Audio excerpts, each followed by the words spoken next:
मुझको राणा जी माफ करना, गलती मारे से हो गई। मुझको राणा जी माफ करना, गलती मारे से हो गई।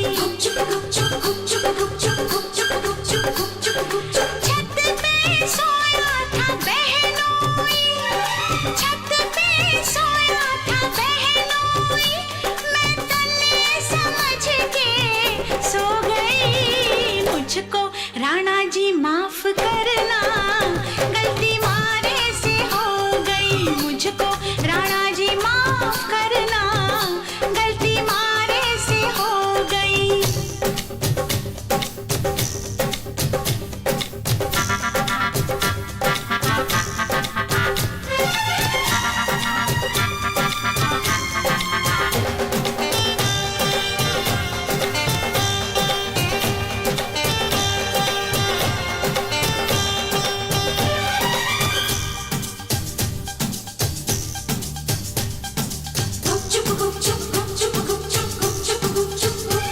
हाय बहनोई तो बहनोई ठहरा, क्यों ना पहचाना तूने पिया जी का चेहरा।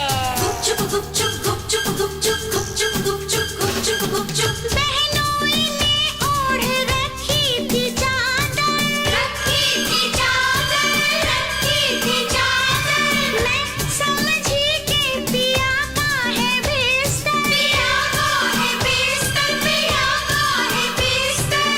आधे बिस्तर पे वो सोया था, आधे पे मैं भी सो गई। कि मुझको राणा जी माफ करना, गलती मारे से हो गई। मुझको राणा जी माफ करना, गलती मारे से हो गई।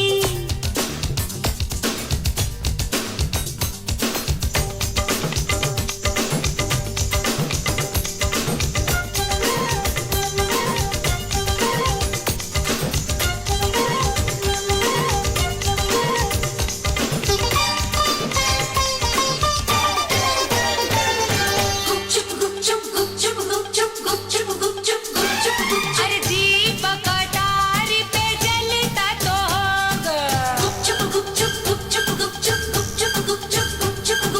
दीपक अटारी पे जलता तो होगा।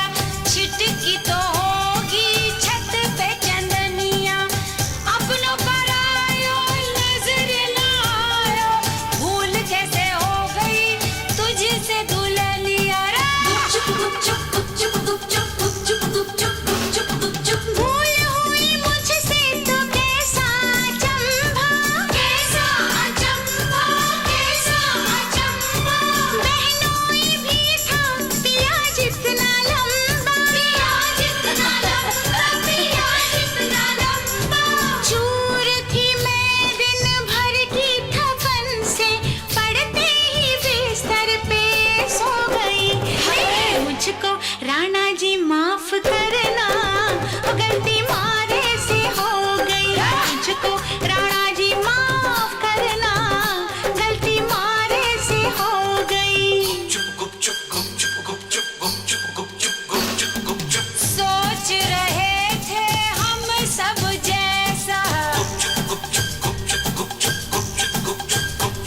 हाय तूने किया नहीं कुछ भी वैसा। मुखड़े पे तेरे सच का उजाला, रात किया नहीं मुंह तूने काला।